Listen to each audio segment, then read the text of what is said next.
Alara forced a shaky smile. Just admiring Mr. Sterling's rare book collection. The craftsmanship is incredible. She pointed to a shelf of antique tomes. You have to come, Alara, Clara had insisted, her voice bubbling with a nervous energy that hinted at her own discomfort. He's invited 100 of the most desirable women from around the globe. It's like something out of a period drama, only with more diamonds and less common sense. Silas's gaze lingered, his suspicion a palpable force. Indeed, a man of many tastes. Well, good night.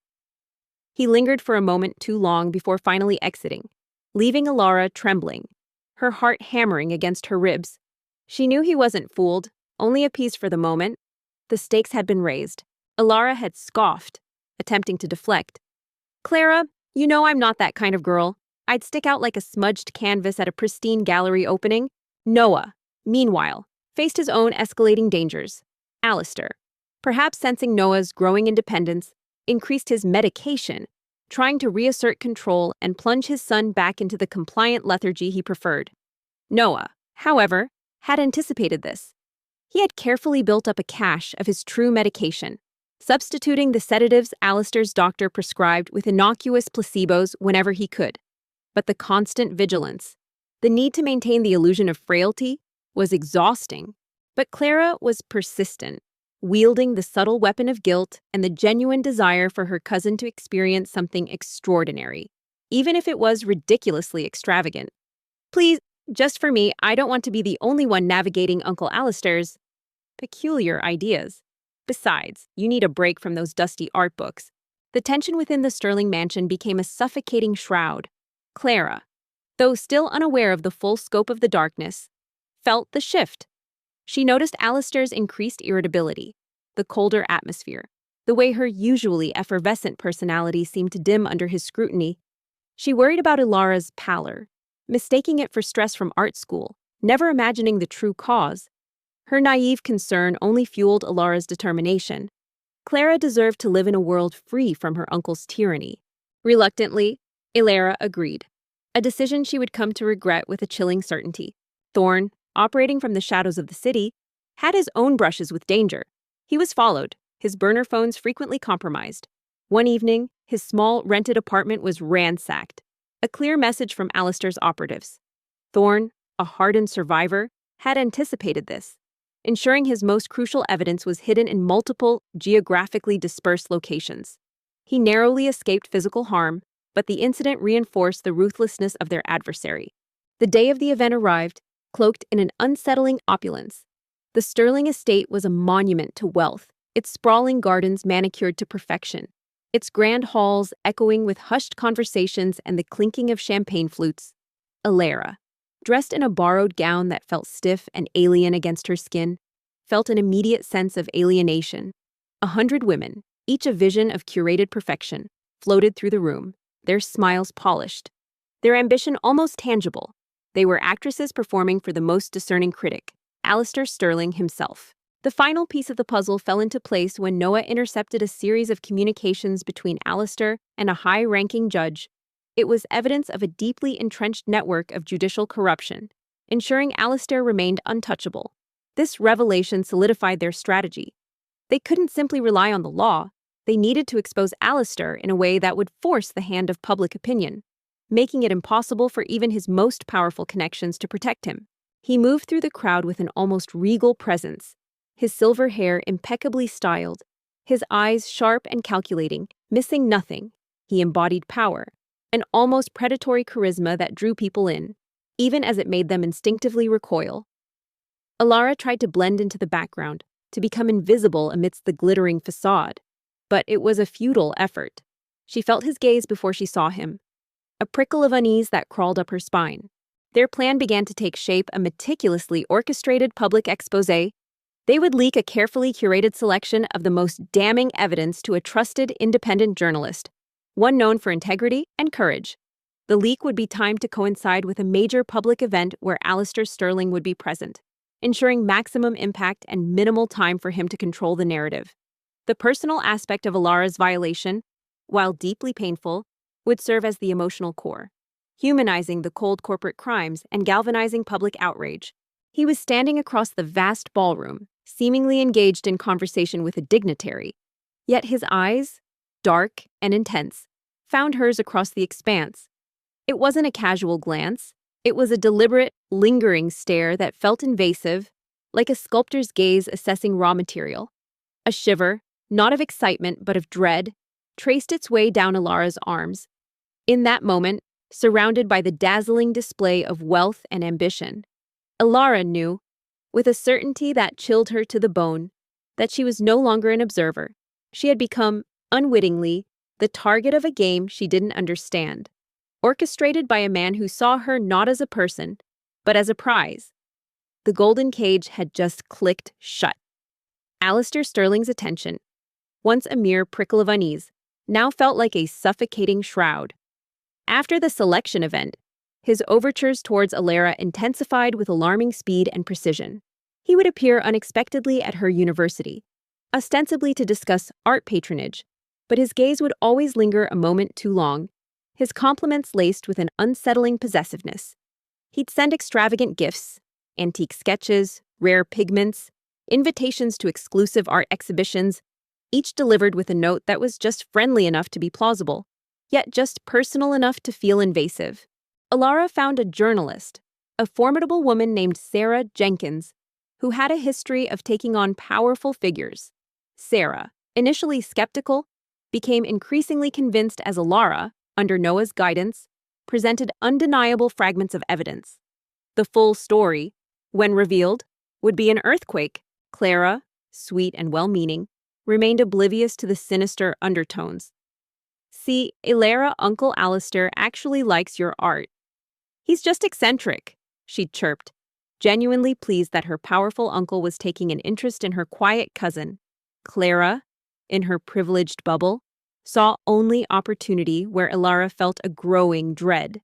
She even encouraged Alara to attend a private family retreat at the secluded Sterling Mountain estate, convinced it would be a wonderful chance to relax and mingle with actual patrons, not just your dusty professors. The night before the planned exposé, a final chilling confrontation occurred. Alistair, driven by an instinct he couldn't articulate, walked into Alara's room, unannounced. His eyes were cold, scrutinizing. Alara tried to resist, but Alistair's invitations were less requests and more commands, delivered through Clara with an air of unshakable expectation. Plus, Clara's earnestness made it difficult to refuse without revealing a truth too horrifying to articulate. So, with a knot of anxiety tightening in her stomach, Alara found herself once again enveloped by the suffocating luxury of the Sterling world. "You've been restless, Alara," he said, his voice deceptively soft. "Anything bothering you? Any secrets you wish to share?" The mountain estate was a masterpiece of isolated grandeur, a sprawling chalet nestled amidst towering pines, far from prying eyes. Alistair, ever the genial host, orchestrated every moment, subtly isolating Alara. Clara, distracted by her own social obligations and a burgeoning flirtation with a distant cousin, often found herself pulled away. Alara, initially finding brief moments of respite exploring the vast library or sketching the majestic landscape, soon realized she was being artfully separated from the larger group. Alara's heart hammered, but her voice was steady, fueled by a newfound strength. "Only that I wish I could paint the truth, Mr. Sterling. It is often far more complex than it appears." One evening, after a seemingly innocuous family dinner, Alistair suggested a nightcap in his private study, claiming he wanted to show Alara a newly acquired piece of art that he thought would inspire her. Alara hesitated, a flicker of warning sparking in her mind, but the warmth of the roaring fire in the main hall and Alistair's charming, insistent smile disarmed her. She saw no immediate escape. Alistair smiled, a chilling, humorless curve of his lips. "Indeed. And sometimes, the truth is best left unpainted. It can be messy for everyone." He left, leaving Alara standing in the center of the room, breathing deeply, knowing that the battle lines had been drawn. The storm was no longer gathering. It was here, and tomorrow it would break. The air crackled with a deceptive calm at the Sterling Annual Philanthropy Gala. The grand ballroom of the city's most prestigious hotel shimmered under the opulent chandeliers, a testament to the Sterling Empire's polished facade. This was Aleister Stirling's dominion, his stage, where he would be lauded for his fabricated benevolence. Tonight, however, it would become his reckoning. Alara, dressed in a simple, elegant black gown, stood beside Clara near a sprawling floral arrangement, her heart a drum against her ribs. Every nerve ending was alight, every sense heightened. Noah, pale but resolute, positioned himself discreetly near the main media hub, a tablet hidden beneath his jacket. Thorn, a ghost in the crowd, blended with the hired security, his eyes constantly scanning. Alara traced the delicate curve of a forgotten leaf on her sketchpad, her mind miles away from the bustling art studio. She found solace in the quiet solitude, in the meticulous lines and shading that brought life to her creations. Unlike her cousin, Clara Sterling, Alara thrived in the unassuming corners of life, content with her scholarships and the humble pursuit of beauty. Clara, on the other hand, was a force of nature, vibrant, effervescent, and undeniably a Sterling. Their worlds, though intertwined by blood, were galaxies apart. Clara's illuminated by the dazzling, often overwhelming glare of immense wealth and power. Aleister took to the podium, his smile wide and practiced, radiating an effortless charm that once hypnotized entire boardrooms. He began his speech, a sonorous drone about corporate responsibility and giving back, a monologue that grated on Alara's raw nerves. This was it. The study was dark and cavernous, filled with the scent of old leather and expensive cigars. The art piece was a vague excuse, quickly dismissed. Aleister poured 2 glasses of amber liquid, pressing one into her hand. "A special blend," he purred, his eyes glinting in the dim light. Alara, feeling lightheaded from the day's anxieties and the unexpected drink, felt her senses blur. Her protest felt weak, lost in the overwhelming presence of the man before her. As Aleister paused for applause, a figure emerged from the back of the room. It was Sarah Jenkins, the formidable investigative journalist, flanked by her camera crew, her presence a sudden, jarring rupture in the meticulously controlled environment. All heads turned. Before security could react, Sarah's voice, amplified by a small, powerful microphone, cut through the murmurs. Aleister moved with a chilling efficiency. He closed the heavy oak door, the click echoing with ominous finality. The charming facade dropped, revealing the cold, calculating predator beneath. His words were low, insidious, a venomous whisper about how she belonged to him now, how her innocence was just another prize he was entitled to claim. Alara's mind screamed, but her body felt paralyzed, heavy, unresponsive.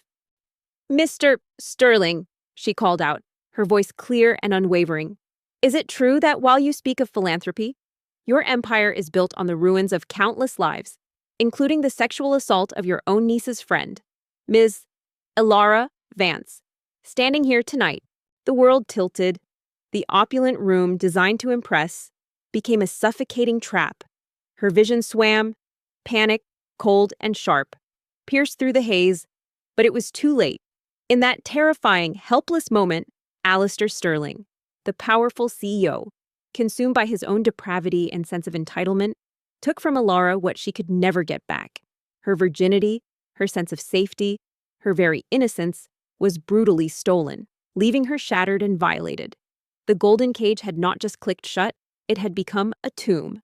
The world outside Aleister Sterling's study seemed to mock Alara with its continued existence. The grand estate, once a symbol of dazzling wealth, now felt like a gilded tomb, its opulence a suffocating blanket. In the immediate aftermath, Alara was consumed by a kaleidoscope of raw, unbearable emotions. Shock, disbelief, a searing pain that was both physical and profoundly spiritual. Most overwhelming was the shame, a thick, suffocating blanket that threatened to extinguish her very breath.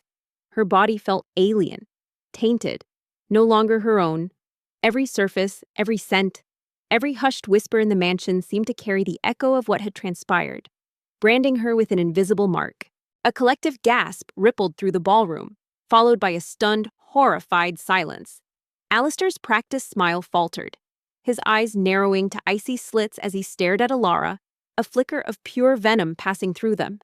Alara felt every eye in the room bore into her, but she stood tall, her gaze fixed on Alistair, unwavering. This was not just a question, it was an accusation, and the world was now listening. Alistair's control was absolute, chillingly precise.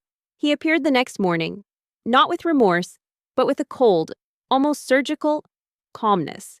His demeanor was a masterclass in psychological manipulation. He spoke in low, measured tones, weaving a web of veiled threats and insidious promises. "No one would believe you, Alara," he'd purred, his eyes devoid of warmth. "This family values its reputation above all else. Your word against mine, you'd be ruined. Your scholarship, your future. Everything would vanish. And Clara." He let the name hang in the air. A silent, potent threat. Imagine what this would do to her. She's so fragile, so trusting. Best keep our little secret, wouldn't you agree? Alistair's recovery was swift, chillingly so. He let out a condescending chuckle, a sound designed to dismiss. "My dear Miss Jenkins, what a sensational accusation. Baseless. Of course. This young lady is my niece's guest, and perhaps a bit overwhelmed by the grandeur.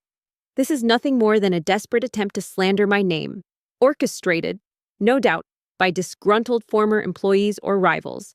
Security. Please escort this individual out." His words were poison, seeping into her already fractured mind. He made her feel complicit, responsible for the potential fallout, twisting the narrative until her violation felt like a burden she alone had to bear. He offered vague assurances of support for her artistic career, subtle reminders of his vast influence, making her feel trapped not just by fear, but by a twisted sense of obligation and the crushing weight of his power. He painted a picture of a world where she was helpless, and he was the benevolent, albeit terrifying, puppet master. But Sarah was prepared. "Perhaps you'd like to address these baseless allegations, Mr. Sterling." With a nod, the large screens positioned around the ballroom, usually displaying Sterling Industries' glossy promotional videos, flickered to life. The first image flashed across them a high-resolution scan of Thorne's meticulously kept ledger, detailing an offshore transaction to a dummy corporation linked to a bribery scandal. Then another, an encrypted email from Alistair, intercepted by Noah, giving explicit instructions to silence a whistleblower. Alara tried to avoid him, to escape the estate, but every path felt blocked, every phone call monitored, every door leading back to the chilling reality of her confinement. She feigned illness, retreating to her room, where she lay for hours, staring at the ceiling, replaying the horror, trying to reconcile the smiling, charming Alistair with the monster who had taken everything. Chaos erupted. Murmurs escalated into shouts. Camera flashes exploded. Journalists surged forward, their microphones thrust out like weapons. Alistair, visibly shaken, but still attempting to project an image of calm, bellowed orders into his earpiece. "Shut it down! Take down those screens!" Clara, in her innocent obliviousness, was perhaps the most painful part of Alara's torment. She visited Alara often, bringing fruit and magazines, her brow furrowed with concern. "Still feeling under the weather. This Sterling air must be too rich for you," she'd joke, completely missing the deadness in Alara's eyes, the tremors that ran through her cousin's body. Clara attributed Alara's withdrawn state to the sheer overwhelming pressure of the Sterling family's opulent world, the culture shock of privilege. She sympathized with Alara's discomfort around Alistair, but only because she perceived his eccentricities as merely overbearing, never malicious. Alara would force weak smiles, nod vaguely, desperate to maintain the illusion, terrified that a single wrong word would shatter Clara's peace and drag her beloved cousin into the sordid nightmare. But Noah was faster. From his hidden vantage point, he had anticipated Alistair's response. He wasn't just mirroring the screens, he was broadcasting a live feed to a network of independent news outlets and social media channels. The images, accompanied by Sarah Jenkins's relentless commentary, were already reaching millions. Every passing moment was an internal battle. Alara felt an overwhelming sense of powerlessness, a crushing weight that threatened to break her. The secret was a living, breathing entity, suffocating her, isolating her in a way no physical barrier ever could. She was trapped in a web of silence, a victim twice over, once by the act itself, and again by the pervasive fear that kept her from speaking. She feared for herself, for her future, but most profoundly, she feared for Clara. The thought of exposing Clara to Alistair's true nature, to the harsh, unforgiving realities of the world he inhabited, was almost as terrifying as her own violation. And so, Alara remained silent, carrying her unbearable secret alone, a silent scream trapped within a shattered soul. The initial paralysis began to recede, not with a sudden break, but with the slow, almost imperceptible thawing of a deep freeze. Alara had spent days, then weeks, trapped in the chilling embrace of fear and shame, the secret a heavy stone in her chest, but even the deepest darkness cannot extinguish every spark. A tiny ember, fueled by a quiet, simmering anger, began to glow within her. She was not just a victim, she was a survivor. And survivors fight. Then came the audio. A chilling, distorted recording, enhanced by Noah's tech, filled the ballroom. Alistair's own voice, cold and dismissive, discussing the unfortunate accident that befell a former business partner, followed by a chilling, predatory whisper from that fateful night. "Your innocence is just another prize I'm entitled to claim." The raw, unadulterated sound of Alara's choked cry, fragmented but unmistakable, followed. Her fight began subtly, internally. She stopped merely enduring Alistair's presence and began observing him. She watched him at family dinners, at casual gatherings, even from a distance as he conducted business calls in his study. She noticed the way his smile didn't quite reach his eyes, the almost imperceptible tightening of his jaw when someone defied him, the subtle shifts in his tone when he was manipulating rather than genuinely engaging. She noted the veiled commands masquerading as suggestions, the way people around him seemed to shrink, subtly afraid of his displeasure. It was a silent education in the anatomy of power and control. She realized that his influence, while vast, was built on a foundation of fear, a careful choreography of intimidation and calculated generosity. If he could control others with such precision, perhaps that control had its weaknesses. The room froze once more, but this time, the silence was laced with utter horror. Even Alistair's most staunch supporters looked sickened. The corporate crimes were one thing, but the personal depravity, the violation of a young, vulnerable woman, was a revelation that even his vast network of fixers could not easily whitewash. The estate, once a prison, slowly transformed into a research ground. Every polished surface, every hushed corridor, every snippet of conversation became a potential clue. She studied the staff, the various sycophants who orbited Alistair, looking for a crack, a moment of dissent, a person who might share her silent understanding of the monster he truly was. Most were too terrified, too dependent on the Sterling machine. But then, there was Noah. Clara, standing beside Alara, had gone white. Her eyes, wide with disbelief and dawning horror, darted from the screen to Alara's face, then to her uncle's contorted visage. "Alara," she whispered, her voice barely audible, a profound betrayal etched onto her features. The carefully constructed facade of her privileged world shattered around her. "No, Uncle Alistair. You wouldn't." Noah Sterling, Alistair's son, was a stark contrast to his imposing father. Frail, often confined to his room due to a chronic, unnamed illness.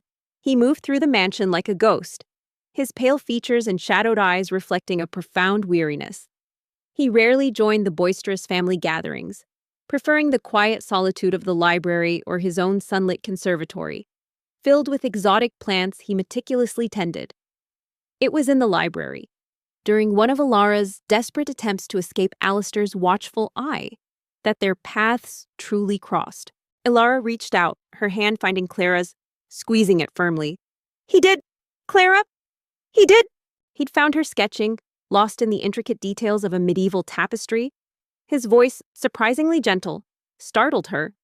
"You have a gift?" he'd murmured, his gaze falling on her sketchbook. Beauty, even in sorrow. Alistair, cornered and desperate, roared. "Lies, fabrications. This is a setup. That girl is unstable. She's been suffering from delusions. A poor, troubled artist." He pointed a trembling finger at Alara, his face contorted in a mask of fury and fear. "She's always been peculiar. And that man," he spat, gesturing vaguely towards where Thorne was now openly filming the chaos on his phone. "He's a disgraced criminal. A thief. They're conspiring to ruin me. His words struck a chord deep within her. He didn't seem to judge, didn't try to charm. He simply saw. Over the next few days, tentative conversations blossomed into a fragile, unspoken connection. Noah, confined by his illness, possessed a quiet intelligence and a keen observational eye. He spoke little of his father, but his silence, coupled with a deep sadness that mirrored her own, communicated volumes. He sensed her hidden pain, not fully understanding its source, but recognizing its profound depth.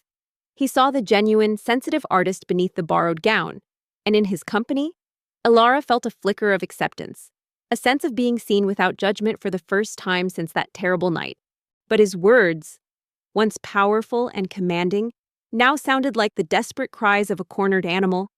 The evidence was overwhelming, and the raw emotion in Ilara's eyes, her unwavering stance despite her visible trembling, spoke volumes that Alistair's bluster could not negate.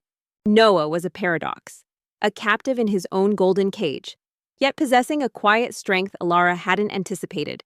He lent her books on corporate law, ostensibly for research into artistic patronage, but his selection of texts was subtly guiding her towards understanding complex financial structures and power dynamics. He'd leave articles on historical cases of corporate espionage casually on a table she often used. He never directly acknowledged her true plight, but his actions were a silent nod, a gentle push towards empowerment. The battle of wills intensified. Alistair's personal security, led by a frantic Silas, attempted to storm the media crew, but the sheer number of journalists and the public outrage boiling over made it impossible to control. Guests, once his fawning admirers, now pulled out their phones, recording, whispering, their faces etched with disgust. Driven by a desperate, gnawing need to reclaim her agency, Ilara began to secretly gather small pieces of information. She paid attention to conversations she wasn't meant to hear, memorized names, noted unusual patterns in Alistair's schedule, and even discreetly copied documents she found lying carelessly open in his study, seemingly innocuous invoices or coded messages that might one day prove significant.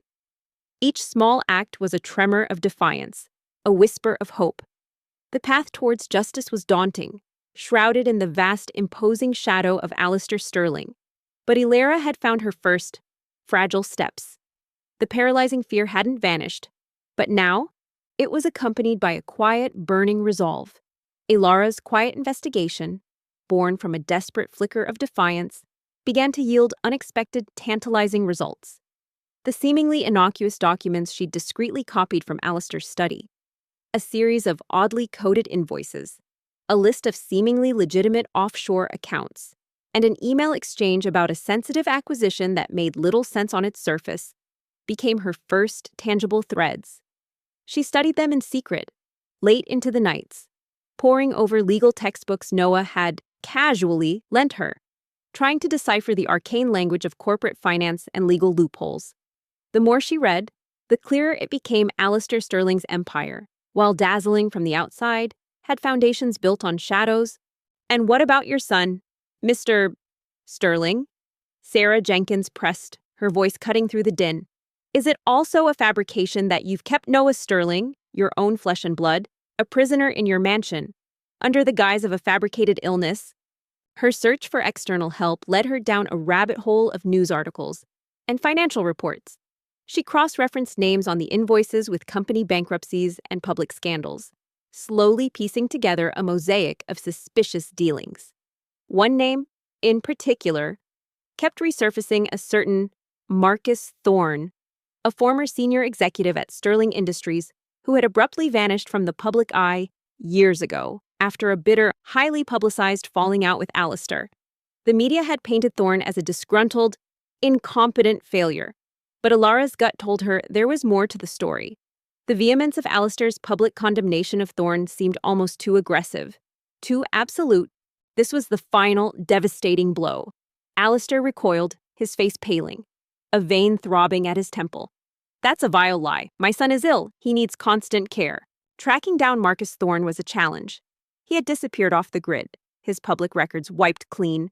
It was Noah, with his uncanny ability to navigate the digital world despite his physical limitations, who provided the crucial breakthrough. He found an obscure blog, buried deep in the internet, dedicated to exposing corporate injustices, where Thorne had posted a single, cryptic comment years ago, hinting at a truth far darker than what had been reported. Using a secure, anonymous messaging app Noah set up, Ilara sent a cautious anonymous message to the dormant account, a brief, pointed question about Sterling Industries' acquisition of Phoenix Innovations, a name that appeared on one of her copied invoices. Just then, Noah, having completed his crucial broadcasts, walked slowly but deliberately to the podium, leaning on a cane, his posture weak but his eyes burning with defiance. He took the microphone from a stunned Sarah Jenkins. "My father speaks the truth about one thing," Noah said, his voice surprisingly strong, echoing through the speakers. "I was indeed ill with his lies, his control, his constant manipulation. But no more." He looked directly at Alistair, his gaze unwavering. "Father, your empire ends tonight. I have lived under your shadow my entire life. Now, it's time for the truth to cast its own." Days later, a response arrived. Short, terse, but undeniably intrigued. "Meet me, Old Dockside Warehouse, Pier 17, midnight, alone." He then calmly produced a small, secure flash drive. "This contains comprehensive medical records proving I am perfectly healthy, along with video diaries detailing how my father's appointed doctors administered sedatives to keep me incapacitated. It also contains additional financial records, beyond what Mr. Thorne has provided, showing how Sterling Industries has laundered money through a network of shell charities, diverting funds meant for noble causes into your personal, illicit ventures. Fear warred with a desperate hope. This was a massive risk, a leap into the unknown. But Ilara knew it was her only chance. She concocted an elaborate lie for Clara about needing to visit an art supply store far from the estate, ensuring she wouldn't be missed. Slipping away that night felt like walking a tightrope over a chasm of consequences. The revelation of Noah's apparent health and his direct accusation sent another shockwave through the room. The public wasn't just horrified. They were utterly enraged. The audacity, the cruelty, the betrayal of his own son. It transcended mere corporate greed. The old dockside warehouse was a skeleton of rusted metal and creaking timbers, bathed in the sickly yellow glow of a distant street lamp.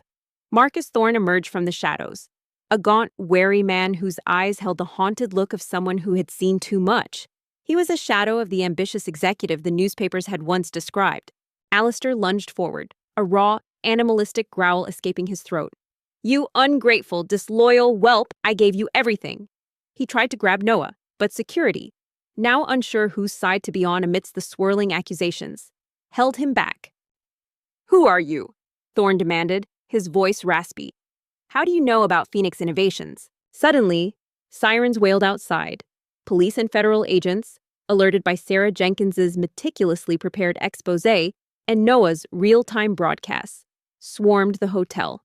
The ballroom doors burst open, and uniformed officers flooded in, their presence a stark contrast to the glittering gala. Ilara, heart pounding, laid out her carefully constructed facade. She introduced herself as a freelance investigative researcher looking into Sterling's past acquisitions, emphasizing her neutrality and her search for truth. She didn't mention Alistair's personal transgressions. Sensing that corporate malfeasance was Thorne's battleground, she showed him the copies of the coded invoices, the cryptic email.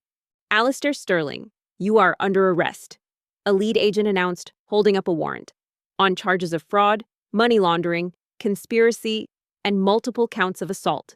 The final word hung in the air, a heavy indictment that brought tears to Ilara's eyes, not of sorrow, but of a fierce, liberating relief. Thorne's eyes widened as he examined them. "Phoenix, that bastard. He framed me. He used Phoenix as a shell company to launder money and funnel funds into his black projects. When I found out, he twisted it, said I was embezzling, ruined my name, my career, everything." Alistair, his face a mask of disbelief and incandescent rage, was finally subdued, his once powerful hands cuffed behind his back. He cast one last, burning gaze at Ilara, filled with unadulterated hatred, but she met it with a quiet, triumphant defiance. He was no longer a shadow, he was a broken man, stripped of his power, his reputation, and his freedom. The reckoning had come. The truth poured out of him then, a torrent of suppressed rage and humiliation. Thorn had been meticulous, a man who documented everything. He had years of digital files, encrypted backups, and physical ledgers detailing Alistair's vast network of illicit dealings, bribery, insider trading, environmental violations, even the systematic coercion of smaller businesses. He showed Alara how the coded invoices were instructions for offshore payments, how the sensitive acquisition was a front for stripping assets from vulnerable companies. Thorn, initially wary, saw in Alara not a sterling pawn, but a kindred spirit, a fellow victim seeking justice against the same powerful adversary. He became her first crucial link, a goldmine of information and a hardened survivor who knew the enemy's tactics. Clara, tears streaming down her face, finally turned to Alara, pulling her into a tight, desperate embrace. Alara, I am so sorry. I didn't know. I should have seen. Her words were choked with sorrow and guilt, but her grip was firm, a promise of unwavering support. The golden cage had shattered, but in its ruins, a new, stronger bond was forged. The storm had broken, and through the clearing clouds, a new dawn was ready to rise. The aftermath of the gala was a maelstrom. Alistair Sterling's arrest sent shockwaves through the global corporate world, a cataclysm that resonated far beyond the glittering ballroom. The media, fueled by Sarah Jenkins's meticulous exposé and Noah's real-time broadcasts, devoured the story. Headlines screamed of his corporate malfeasance, his illicit charities, and the dark underbelly of his personal life. The selection event, once a bizarre footnote, became a symbol of his hubris and depravity. But the biggest revelation was yet to come, and it came from the most unexpected quarter, Noah. Legal proceedings against Alistair were swift and merciless. Thorn, now vindicated, provided a trove of irrefutable financial evidence that dismantled Sterling Industries brick by meticulously laundered brick. Noah, his health visibly improving by the day, now that he was free from his father's insidious control, testified eloquently about his father's manipulation, his fabricated illness, and the years of psychological torment. His testimony, delivered with a quiet strength that belied his former frailty, resonated deeply with the public and swayed the court. The medical records he presented, proving his perfect health, were damning. Alara had always accepted Noah's chronic illness as a fact, an unfortunate reality of his delicate constitution. But as she delved deeper into Alistair's machinations, she started noticing discrepancies. Noah's attacks often coincided with periods of high stress for Alistair, or when Noah seemed too curious about family business. During one of their clandestine library sessions, Alara casually mentioned a new experimental treatment for a rare condition she'd read about, one with symptoms uncannily similar to Noah's.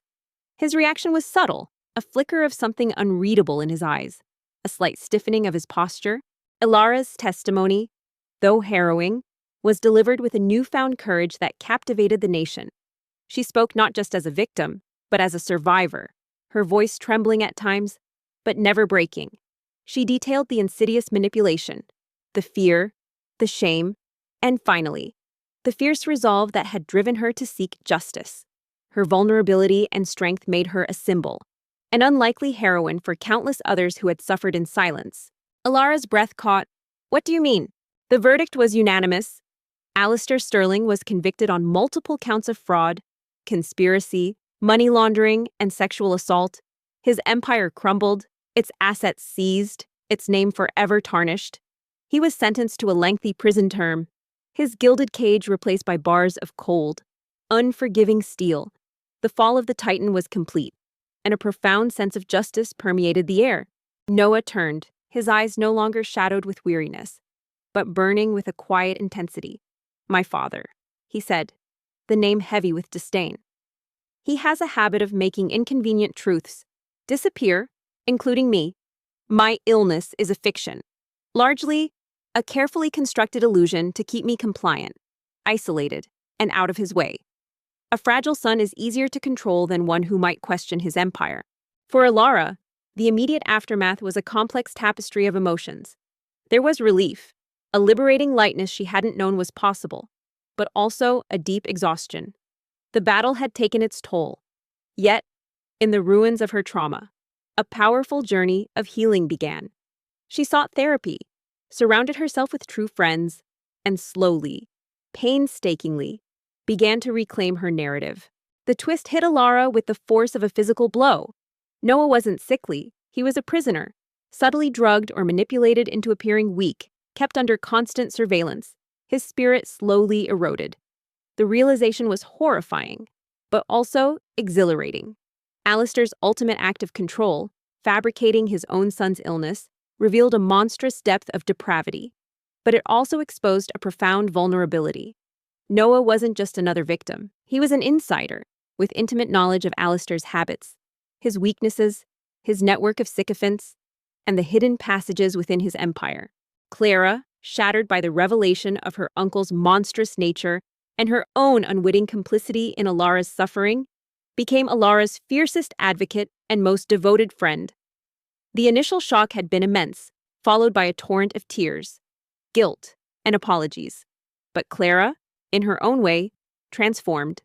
She shed the naive innocence of her privileged upbringing and dedicated herself to supporting Alara, and later, to causes promoting justice for victims of abuse. She helped Alara navigate the media attention, shielding her from intrusive questions and reminding her daily of her strength. Their bond, once that of cousins, deepened into an unbreakable sisterhood forged in shared pain and fierce loyalty. "I've been waiting for someone like you, Alara," Noah confessed, his voice gaining strength. "Someone brave enough to see past the gilded cage. Someone who won't be easily broken." He then revealed his own years of quiet observation, his suppressed anger, his meticulous collection of digital files and encrypted messages that even Thorn hadn't accessed. Noah had been subtly building his own counter-narrative, waiting for the right moment, the right ally, to finally expose the truth. Noah, no longer the sickly, cloistered son, blossomed. He embraced his newfound freedom with an almost childlike wonder, rediscovering the world he'd been denied for so long.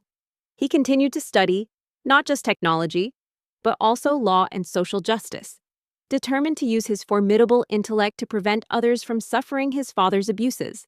He became a quiet but powerful force, a testament to resilience and a steadfast friend to Alara, their unspoken understanding a comforting anchor in their new lives. He invested much of his inherited wealth, now legally cleansed, into a foundation dedicated to supporting survivors of trauma and corporate whistleblowers, working closely with Thorn, who found a new purpose in life outside the shadows. This was it. Alara had found not just one, but two powerful, unexpected allies, a ruined executive with damning corporate evidence, and the seemingly frail son of her tormentor, who held the keys to unlocking Alistair's personal secrets and understanding his deepest vulnerabilities. The web of silence that had choked Alara was finally beginning to unravel, piece by terrifying, exhilarating piece. The seeds of defiance had blossomed, and the path to reckoning, though perilous, was now clearly illuminated. With the truth of Noah's captivity and Thorn's ruin laid bare, Alara's quiet resolve hardened into a potent determination. The seeds of defiance had not merely blossomed, they had taken root, entwining with the shared grievances of her newfound allies. This was no longer just about personal justice. It was about dismantling a predatory empire built on lies, manipulation, and the shattered lives of countless victims. The path ahead was treacherous, shrouded in the formidable shadow of Alistair Sterling. But Alara, Noah, and Thorn were ready to face the gathering storm. Alara, though forever changed, refused to be defined by her past. She returned to her art with renewed passion, her experiences infusing her work with a profound depth and emotional resonance it had never possessed before. Her art became a powerful medium for healing, for storytelling, for advocacy. She started a series of exhibitions, her canvases depicting not just the beauty of the world, but also the strength found in adversity, the resilience of the human spirit, and the triumph of truth over deception. She became a sought-after voice, inspiring countless others with her story, demonstrating that even from the darkest depths, one could rise, rebuild, and shine. Their first task was to meticulously collate the evidence. Thorn, with his encyclopedic knowledge of Sterling Industries' inner workings, guided Alara through the labyrinthine corporate structures. He had kept physical ledgers, hidden away for years, detailing every illicit transaction, every shell company, every off-book payment. Noah, a digital native trapped in a gilded cage, brought his own formidable skills to the table. He had secretly installed spyware on Alistair's personal devices, creating encrypted backups of incriminating emails, clandestine meeting schedules, and even audio recordings of hushed, damning conversations Alistair believed were private. His illness had often confined him to his rooms, inadvertently granting him hours of undisturbed access to the Sterling network, unmonitored by his father's overly confident security detail. Years later, the Sterling name carried a different weight. No longer associated with unchallenged power, it served as a cautionary tale. Illyra, Clara, and Noah, however, forged their own legacy, one built on honesty, courage, and compassion. Illyra found peace not in forgetting, but in transforming her pain into purpose.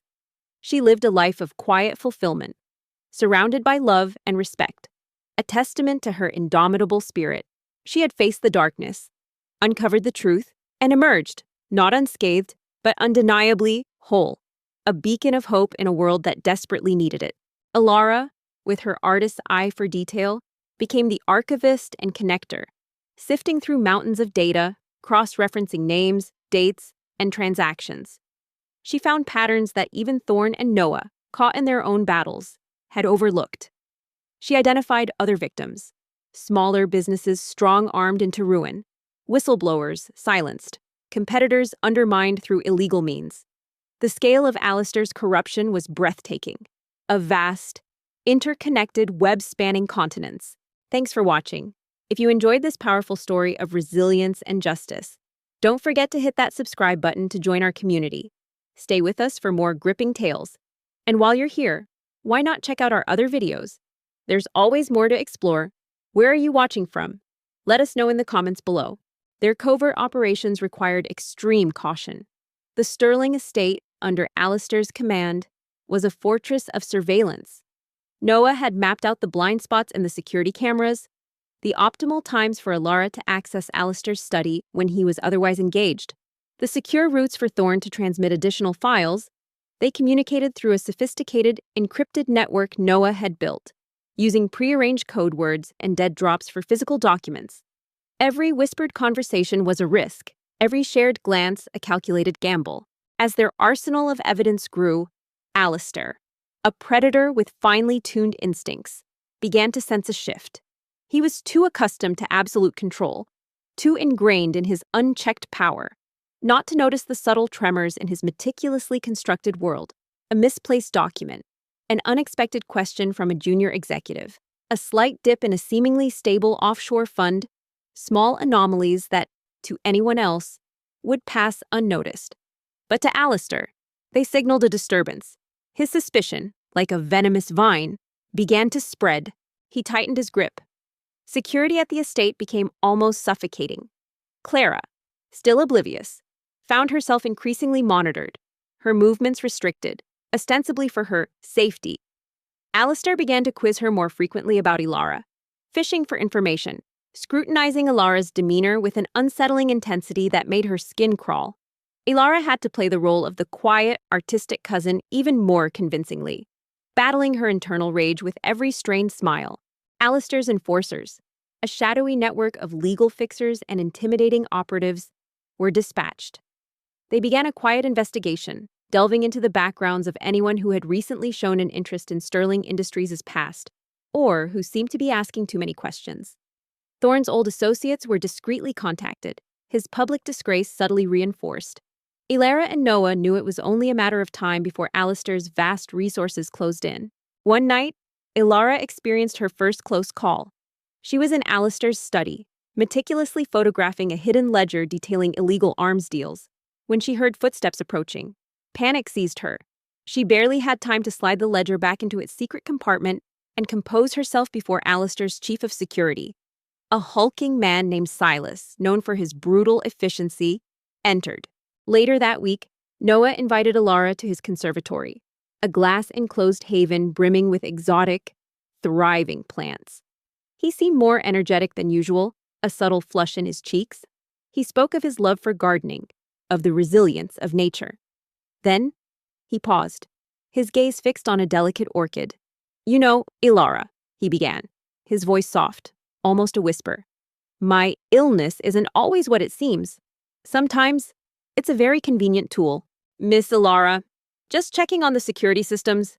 You're quite late tonight, Silas remarked, his voice devoid of warmth, his eyes sweeping over her. Assessing? The news of the selection event had first reached Alara through a breathless phone call from Clara, who seemed to treat it with a mixture of apprehension and reluctant amusement. Alistair Sterling, Clara's uncle and the patriarch of the Sterling Empire, was a man whose name echoed through corporate boardrooms and whispered in the gossip columns. A charismatic titan, notorious for his lavish tastes and even more lavish conquests. He was now in a bizarre turn of events, orchestrating a grand spectacle to find a suitable wife for his ailing son, Noah. The notion itself felt ancient, almost feudal, a stark contrast to the modern world, yet utterly in character for Alistair.